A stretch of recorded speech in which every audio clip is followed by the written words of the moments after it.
back to my channel. If you are new here, make sure that you hit the subscribe button. My channel is all about my lifestyle. I mix it in with business and yeah, just everything about my life. So into a little story time today, because I noticed that I never did a story time ever, which is weird because I have a lot of stories to tell. But yeah, today we're gonna get into my first labor and delivery experience story. So get your tea, get your wine, get your popcorn, whatever you need, get your snacks, and let's dive into this story. Okay, so I have my food here and my tea. Also, if you didn't know, I am pregnant, so I need to eat. Okay, but where should we start? Okay, so Ezra is a COVID baby. So he was born in the depths of COVID, like I'm talking early 2020, where it just hit at least in the States, in the United States. We live in Ohio, so it was like the news was now like talking about it more. And at this time, I was still working at Amazon as a manager. And so it was so bad at Amazon that my boss actually put me on my leave early because we were having like people come in throwing up. They were just so sick, like everybody was so sick there that basically I was at risk being I was like 8 months pregnant at the time, and I was working there, and it was just very overwhelming. Even for me, it was extremely overwhelming being there and trying to just protect myself and not getting COVID. Luckily, at least to my knowledge, I did not get COVID. I was due to have him May 12th of 2020, and they sent me on my leave. It was like late March of 2020. And so we ended up not having a baby shower either because our venue canceled due to all of the COVID stuff that was going on, because COVID was so bad. So we just canceled our baby shower. So I never got a baby shower, never got to do a maternity shoot or any of that. So fast forward to April, my birthday goes by. My birthday is in early April, Aries gang. So my birthday goes by, and then it was one day in April. It was a Wednesday, I believe, or Tuesday, and it's about like 7 at night, going on 8. It was going on 8, it was like 7. And I'm on the phone talking to my line sister, Sierra. If Sierra watched this, she can vouch. She was talking to me on the phone, and we was just talking about, like how my pregnancy was going. She was like, how you doing? Like, kind of like checking in on me. And we was just talking about like how soon it was getting and how he could come at any time. So we're like, yeah, I'm like, yeah, girl, he could literally come tomorrow. Like, who knows, da da da da.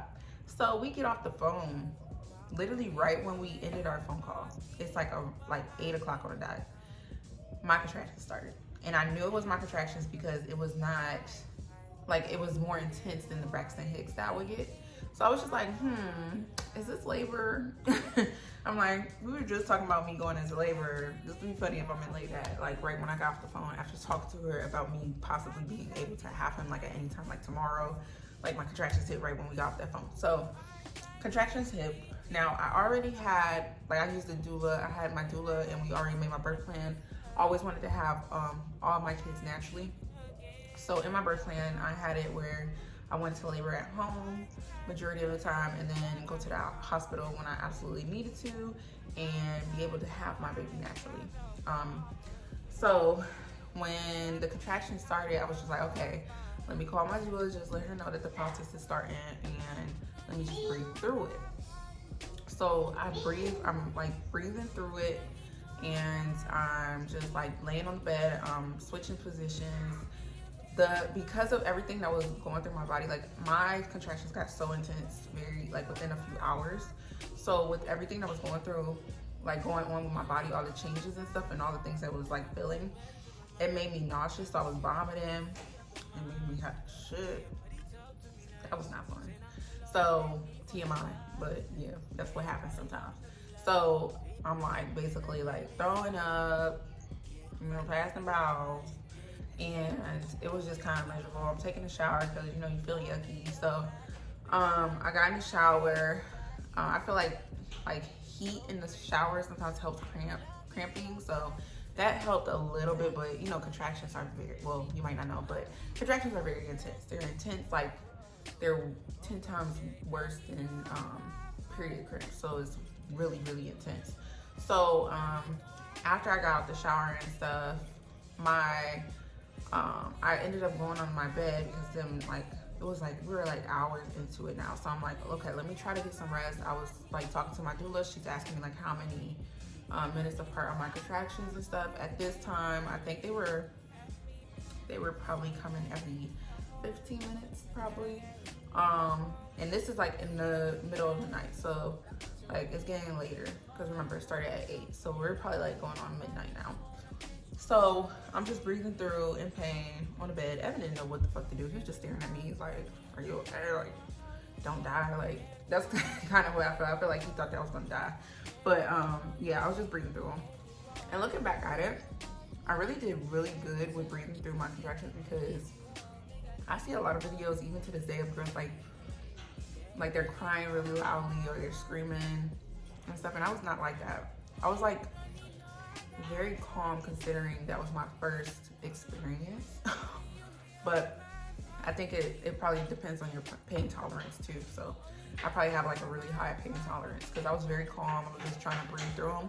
I feel like for me, crying but not like crying out loud. Like it was like kind of like me laying on the bed and tears falling down my eyes because it was painful, but me just trying to go to sleep through it. So that's kind of how I was. And then my doula, so it was the next morning. So I'm going through contractions the whole night.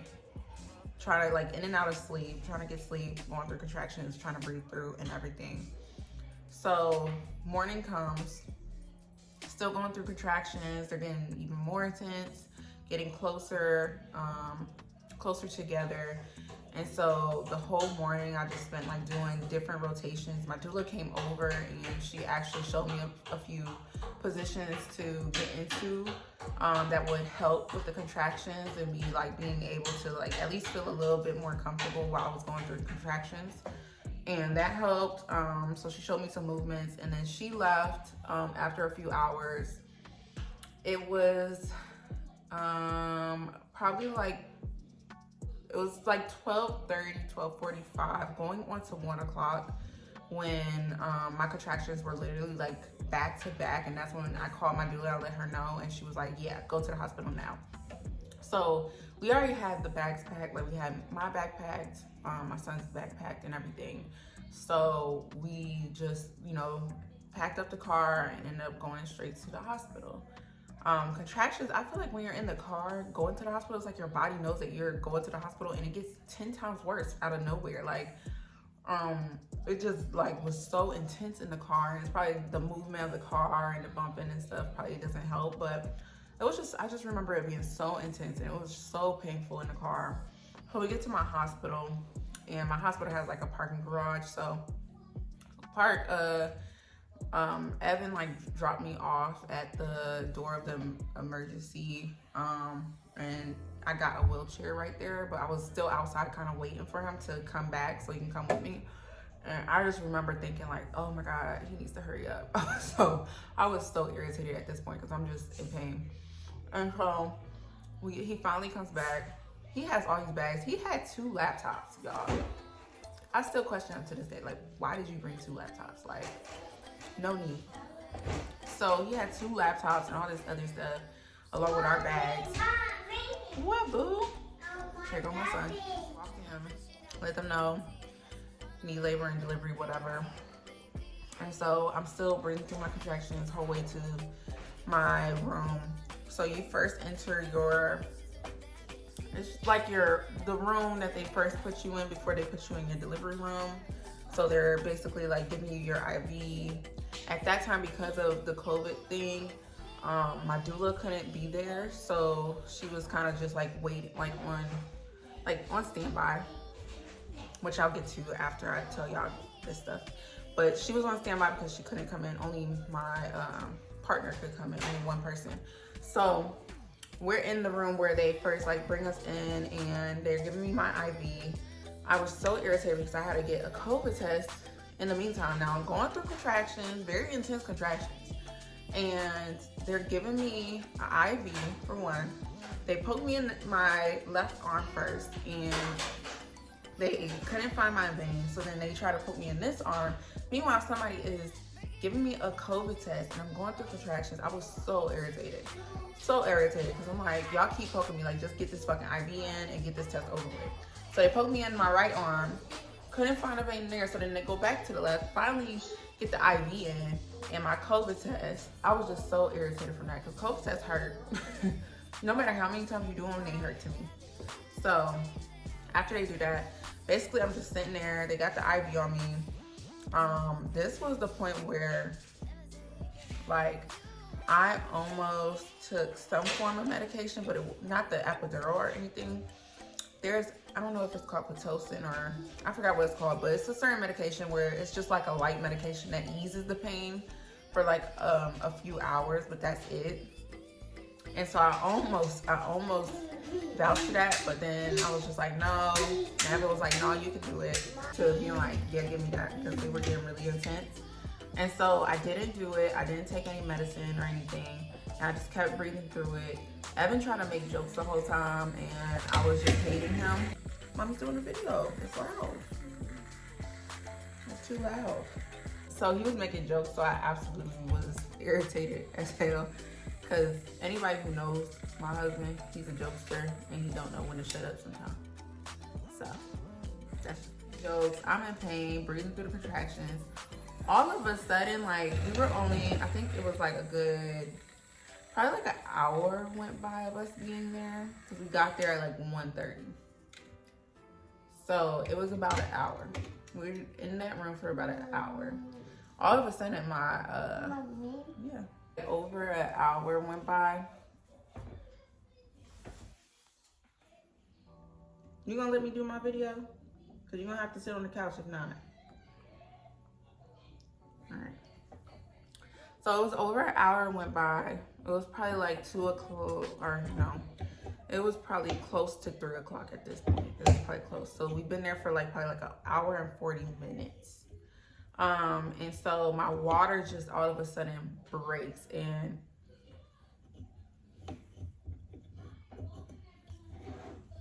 so my water automatically breaks. You're welcome. So my water just breaks out of nowhere, and I thought, like, I always envision like when your water breaks, like it would be like the TV shows where it just either trickles down or it's like it comes out slowly. Mine was so aggressive. My video. Very aggressive, and it was kind of like a water balloon, like just popped out. And all you hear is like the fluid dripping off the bed. So my water just popped out of nowhere. Literally within, it was only like 15 minutes went by after that, I felt the urge to push. So it was only like 15 minutes after my water burst and everything, right? If even that, because it happened very quickly, and I got this sudden like crazy urge to just push. And so I'm telling the nurse that's right there, I'm like, I need to push. And she's not taking me seriously. She's like, this is your first birth, like, because I guess they feel like a lot of people come in there and they say the same things and they really don't be having to push or be nowhere near it. So she was just like, whatever, like, you know, I doubt it. And I'm like, I'm about to push. Like, either way, I'm about to push. And so, remind you, I'm not even in my delivery room yet. So, she comes and she checks me. She wants to see, I guess she checked like how far dilated I was. And his head was already coming out. Like, he was there. He was like, hello. And so all I noticed is, next thing is, she checks me, his head is right there.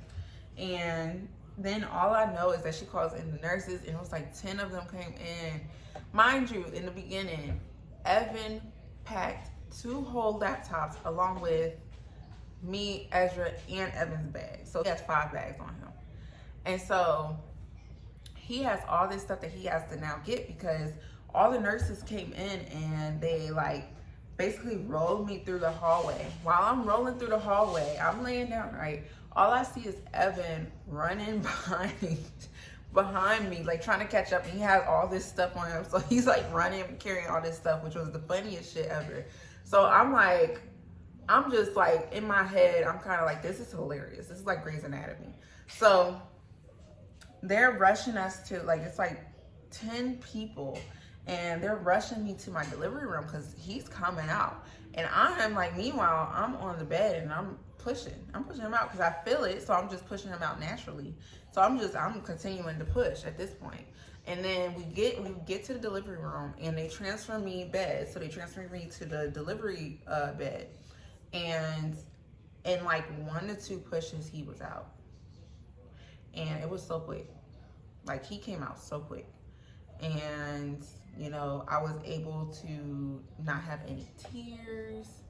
I had like I had to get only like a few stitches on my labia. That's it. But I had no vaginal tears or anything. And yeah, that was how Ezzy came. I'm going to attach some pictures of him when he first came out. But yeah, my little baby boy was born. He was 6 pounds, 5 ounces, and 20 inches long. So he was a tiny baby, just tall. He was long, but he was little. He was so tiny. I was scared to hold him, and he was the cutest little thing. Oh my God. So I'm hoping that this birth with my little girl goes as smoothly as his did, because it went pretty smooth. And then also, my doula came after I texted her and let her know that he was born. She came to pick up my placenta in her cooler, because I also got my placenta encapsulated into pills that I took postpartum, which, if you can do it, do it. It's not that expensive, and it's definitely worth it. It helps a lot for like recovery, milk supply, and all that. So I'm doing that again. I'm using the same doula. Shout out to Emma, that's my doula. And yeah, if you are in the Ohio area, I would suggest you going with the Womb Within. They are, well, at least my experience has been very wonderful with my doula. And they offer a lot of services. So it was really good. It was a very good like labor and delivery. It wasn't traumatic. A lot of people get on here and they talk about their traumatic stories, and it's like, whew, I'm glad I did not have a traumatic labor and delivery. And I'm hoping that this second one goes just as smoothly. I'm able to go fully natural, just like I did with my first one. So yeah, if you have any questions about just like birth and going natural, or anything revolving around that, just put them in the comments below and I'll make sure to reply.